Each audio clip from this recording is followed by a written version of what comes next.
when you're looking at making adjustments, a lot of times people do it when their business is in a devastating state. Just like health, right? A lot of people don't start taking their health seriously until a heart attack happens or something extreme happens to their health is when they actually start saying, okay, I need to do something about my health. It's the same thing in a lot of people's businesses. So one of the things that I've learned as I constantly am growing and involved in my business is always be looking to make those adjustments and get better. Don't wait until something gets, extreme, and then now you don't have the time, the resources, the energy, the manpower to actually be able to take care of and handle it. That's why as you grow, like the more that I've learned, the more that I'm learning about business, the more that I know you really need to track everything. Because once you see a little down, go to the left or something isn't quite right, you can quickly make that adjustment. See, people who are really not consistent with those goals, those are the people who, they set the New Year's goals at the beginning of the year, and it's and then the next time they look about it or think about the goal, it's the next year, right? And they completely forgot about the goals that they set. So this is the perfect time right now to say, okay, what adjustments do I need to make? Let me look at the results that I've had over the last 6 months. Am I happy with those results? Am I where I thought I would be in terms of my results over the last 6 months? And if the answer is no, or you feel sure, or you're not quite where you need to be, the question you need to ask is why. You need to ask, why am I not there? And you need to know the answer to this. If it's not, I don't really know. Or if I was to sit down with you and get a consultation and you said, well, I think it's because of this, or you're giving me an ambiguous answer, what that really means is you're not sure about where the challenge of your business is, where the breakage in your business is, where the leaks in your business is. So because you don't know what the leaks are, how could you ever provide a solution to a problem that you don't even know exists? I want us to really reevaluate the year.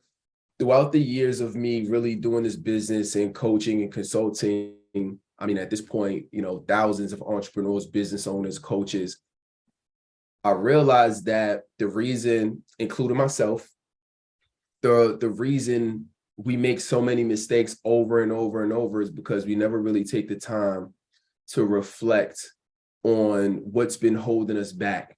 We never really take the time to look through with a fine-tooth comb why our progress hasn't been as fast as we wanted in business and in our personal life, because sometimes it's not even a business strategy. Sometimes it's because you can't focus because of something that's happening personally. And for some reason, you just can't. Like, I was on a call with somebody recently, and she was like, yeah, I can't seem to get ahead. Like, just for the past 5 years, it almost seems like it's thing after thing that happens, a death in the family, or I get sick, or I get a divorce. And she was like, it's thing after thing after thing. And what I've learned is that, and I'm probably one of the youngest people, if not the youngest person on this call, right? But what I've learned is things are always going to happen, right? And that doesn't mean you ignore it, but in order to really build it and grow it, anybody that you love, you respect, whether it's a actor or actress, whether it's a politician, somebody in business, a local community leader, anybody who's achieving some level of respectable success had to make sacrifices to get there, right? And if we're unable to or unwilling to make those sacrifices in order to get to where we need to get to, then, you got to expect that you're not going to achieve the same results or better results than somebody who's already. You say, I want to get 3 contracts, realize that you could work on getting the 3 contracts, but you want to make sure, one, when you say 3 contracts, I can get a contract right now, but the event won't be until next summer. You feel what I'm saying? And if the event isn't until next summer, obviously I'm not going to get paid today, because they're going to pay you closer towards the date. Usually you'll get paid, they might give you, half up front. They might give you half the same day, but usually it's going to be, when I say up front, I mean, like a month before the event, right? They're not usually going to give it to you 6 months or a year before the event.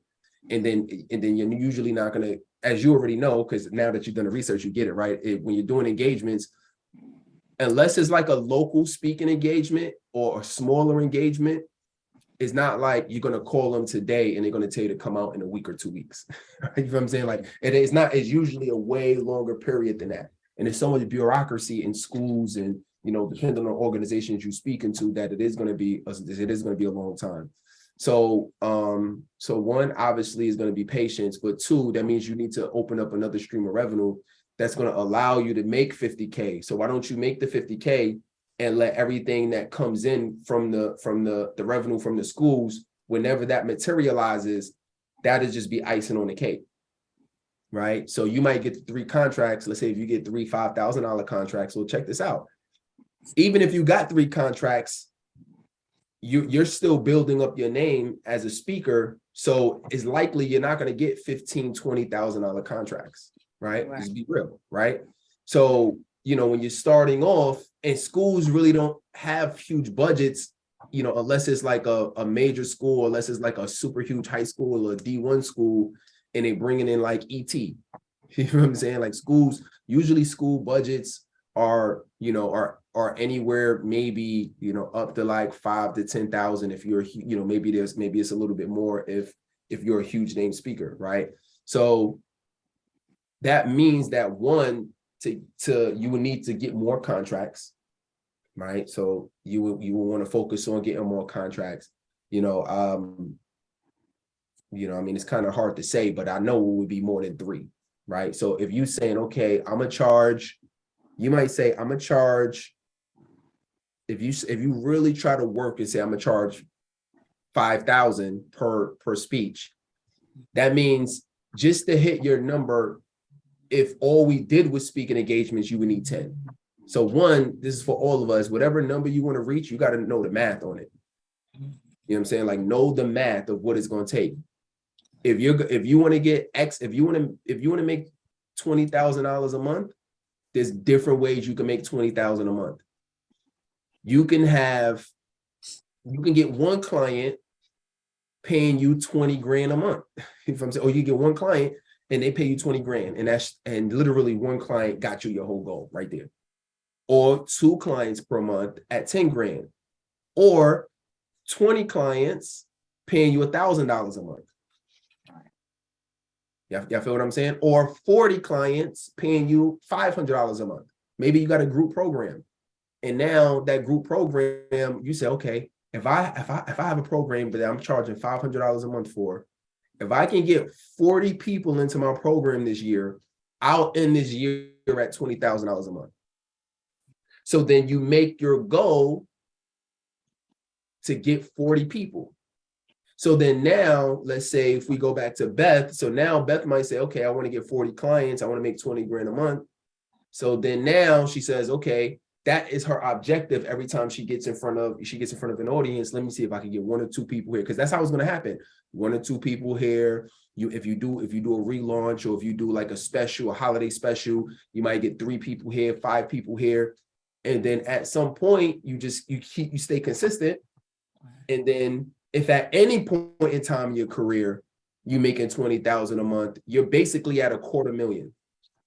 If you get to 20 grand a month at any point in time, as long as you're consistent with your activities, you can expect that you're going to make $250,000 that year in the next 12 months. So the math, right? Knowing the math, but some practical things, right? Practically is, I would say, up the contracts to 10.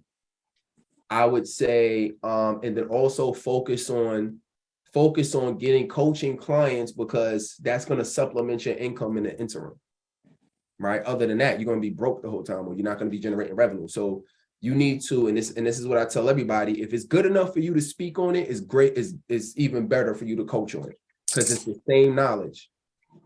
If you wrote a book, it's the same thing. If you speak at an event, or if you host a boot camp, or if you host a retreat, it's the same knowledge. If you do an online course, it's the same knowledge. It's just different formats. It's just different methods of releasing and communicating the information. That's all. Themed days, right? I call it themed days, right? Or category days, where you just focus on one thing throughout the day. So like for me right now, Fridays are my content days. So I have one day where I purposely shoot content. So like even doing this is content. I might take a clip of this or whatever, but I have a whole day where I'm dedicated to creating content. And I might create a couple videos. I might do a long form video and put it on YouTube that my team might slice and dice and chop up. And then I put it on YouTube, shorts. I put it on TikTok. I put it on Facebook Reels. I put it on Instagram Reels, right? And I literally just did a few tasks, but I still got a lot. I talk a lot about coaching because that's the highest form of transformation. One-on-one coaching is always going to be the highest form of transformation because I know you, I'm working with you for a period of time, and I'm able to answer your personal questions directly, which is one of the only modalities which is the only modality out of all of them that has the best advantage. If you're speaking to an audience, so I don't know you. If you're reading my book, but I don't know you, and I can't answer your questions. You're watching a video or a course from me, that's cool, you're learning from me, but I can't answer your questions. And maybe you can ask a question in the comments or something like that, but we're not able to have a back and forth dialogue.